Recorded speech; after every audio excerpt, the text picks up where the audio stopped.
Salut à tous, c'est Ocho, j'espère que vous allez bien. Bon, aujourd'hui, nouvelle vidéo la team. Bon, on est quasi prêt à retourner sur le terrain. Vivement les vacances et espérons que le temps nous permettra de tourner quelques petites vidéos. Vous allez voir, il y a des bons petits trucs de prévus. Pour revenir là au sujet de la vidéo d'aujourd'hui, j'ai eu l'idée grâce à une question hyper pertinente sur Insta. Venez, on est bien là-bas, on discute et tout. Ça, c'est pro. Mais en gros, je vous explique le problème. Et c'est pas que pour le foot, hein, ça marche un petit peu pour tous les sports. Imaginez, vous êtes préparé à fond, je sais pas, pour une compète ou pour un match. Vous êtes entraîné vraiment bien et tout, hein. Vous pensez que vous étiez prêt, et après vous arrivez le jour J, choke total. Vous ratez tout, vous passez complètement à côté de votre match, et vous savez pas pourquoi. Genre vous êtes méconnaissable, des trucs que vous réussissez tout le temps à l'entraînement, bah vous les ratez en match. Vous arrivez même à un moment à vous dire que ouais, peut-être que vous n'avez pas le niveau pour être dans l'équipe où vous êtes, ou aller plus haut au niveau auquel vous aspirez. Pendant longtemps, j'ai eu ce problème, et là je vais vous donner 4 tips qui m'ont aidé à le surmonter. Et le premier truc que j'ai dû modifier, c'est d'arrêter le perfectionnisme. Toujours vouloir chercher la perfection, que tout soit parfait. Parce que ça peut être une qualité, hein. On a tous eu un moment dans notre vie où soit sur un CV ou soit un entretien qu'on nous demande ouais quels sont vos défauts, on a dit oui j'ai tendance à être un petit peu perfectionniste et tout, tu glissais ton petit défaut alors que c'est en vrai c'était une qualité, mais au foot c'est pas vraiment compatible, surtout quand c'est poussé à l'extrême. Parce que le problème c'était que moi tu vois, pour m'inspirer, pour me motiver un petit peu, que ce soit avant les matchs ou avant les entraînements, je regardais des vidéos highlights.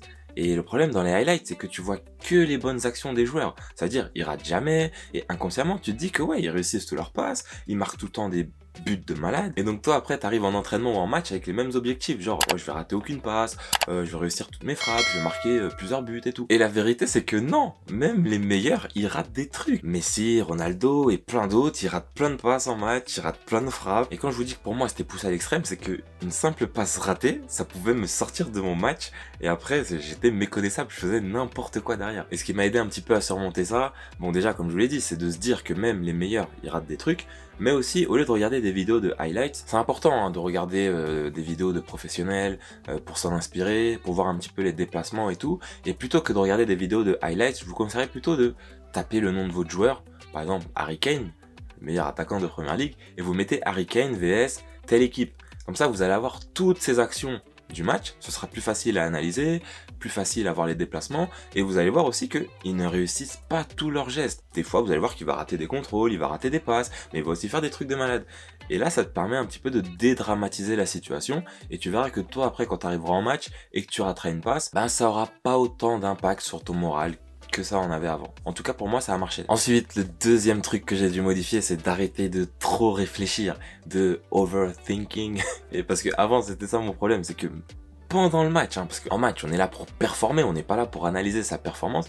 Et moi c'est ça que je faisais en fait. Chaque fois que je ratais une passe, je me disais oh j'aurais peut-être dû faire ça et tout. Et je vais vous donner des exemples concrets, genre je me souviens d'un match où je suis arrivé en face à face avec le gardien. Tu sais t'as pas trop le temps de réfléchir normalement, tu dois prendre ta décision et après soit tu tires ou soit tu dribbles. Et non, moi j'étais plutôt là, imaginez, ouais si je tire là, qu'est-ce qui va se passer? Si je tire là-bas, je vais rater. J'ai perdu du temps et tout.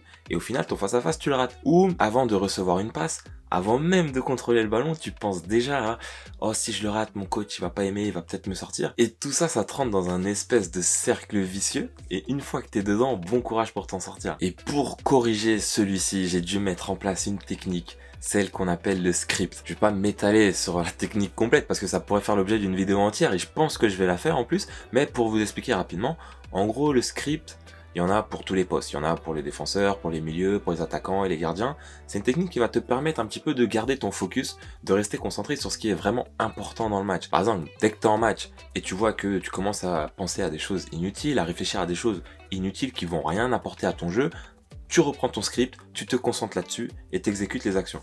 Moi, par exemple, je suis attaquant, j'ai 3-4 actions, on va dire, que ce soit en match ou même à l'entraînement, du genre être toujours un danger dans la surface, faire des courses incessantes dans le dos des défenseurs, toujours être sur la pointe des pieds, des actions de ce genre. Pour un défenseur, ça va être bien suivre son attaquant. Pour un milieu, ça va être d'être au courant de ce qu'il y a autour de lui et plein d'actions comme ça. Et à chaque fois que vous voyez que votre attention, elle divague un petit peu, revenez sur le script. Et vous allez voir, ça va marcher. Et vous allez être plus concentré sur votre match et donc performer mieux. Ensuite, on a le troisième et je pense le plus important, c'est de limiter les pensées négatives.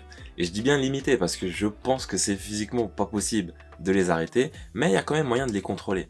Et moi j'avais ce problème-là, c'était souvent quand je me lançais dans un nouveau truc ou même quand j'étais en match, le premier truc qui me venait à l'esprit c'était une pensée négative, de me dire plutôt que de me dire ouais je vais réussir à le faire, je vais être capable d'accomplir ce truc là, à chaque fois je pensais à tous les trucs négatifs. Ouais, si ça marche pas, qu'est-ce que je fais? Si je rate ce contrôle par exemple, qu'est-ce que je fais? Et je pense que celui-ci des 4 points que je vais donner aujourd'hui, c'est celui qui fait le plus de mal parce qu'il est inconscient, c'est-à-dire qu'on s'en rend même pas compte en fait. Et la solution pour limiter ça, vous allez voir, c'est pas compliqué, mais c'est pas facile non plus. Il va falloir déjà repérer tous les moments où vous avez des sortes de pensées négatives, des trucs dans votre cerveau où vous dites non je peux pas le faire, non je suis pas capable de le faire. Vous allez imaginer un gros signe rouge dans votre tête, une alarme rouge, une alerte, stop. Vous allez dire non, arrête de penser ça. Et vous allez remplacer cette pensée-là par une pensée positive. Donc au lieu de vous dire non, je vais pas réussir, vous allez vous dire si je vais y arriver. Et non seulement je vais y arriver, je vais le faire de la meilleure manière possible. Donc repérez la pensée négative, arrêtez-la avec le gros stop et transformez-la en une pensée positive. Et le dernier point, bon celui-là il reprend un petit peu les 3 précédents, mais c'est vraiment arrêter d'accorder de l'importance à des choses que tu ne peux pas contrôler. Que tu sois en match, à l'entraînement ou même dans la vie en général, tu peux contrôler 3 choses. Toi-même, le moment présent et ton script. Le script qu'on vient de voir. Et là, pareil, je vais te donner un exemple concret, précis. Le passé, par exemple, tu ne peux plus avoir d'influence là-dessus. Ça veut dire que quand tu es en match et que tu as raté une passe il y a 5 minutes, il faut que tu arrêtes d'y penser. Là, c'est bon, c'est fini, c'est passé. Il faut que tu passes à autre chose. Il faut pas justement que ça influe le reste de ton match parce que quoi qu'il arrive, ça ne changera pas. Et pareil pour le futur. Parfois, tu vas te mettre à imaginer, à réfléchir à ce que ton coach va faire, est-ce qu'il va te sortir ou pas. Tu contrôles pas, donc ne t'attarde pas là-dessus et tu verras bien ce qui va se passer. Pareil avec les comportements de tes coéquipiers. Des fois, il y en a qui vont être un peu frustrés et donc ils vont évacuer un petit peu leur frustration sur toi en te critiquant, en critiquant tes choix, en disant que c'est pas bien ce que t'as fait. Un coéquipier qui rate quelque chose, qui marque contre son camp, je sais pas. Pareil, c'est des choses qui peuvent arriver et que tu ne peux pas contrôler. Donc ça sert à rien d'y penser pendant le match. Reste concentré sur les 3 choses.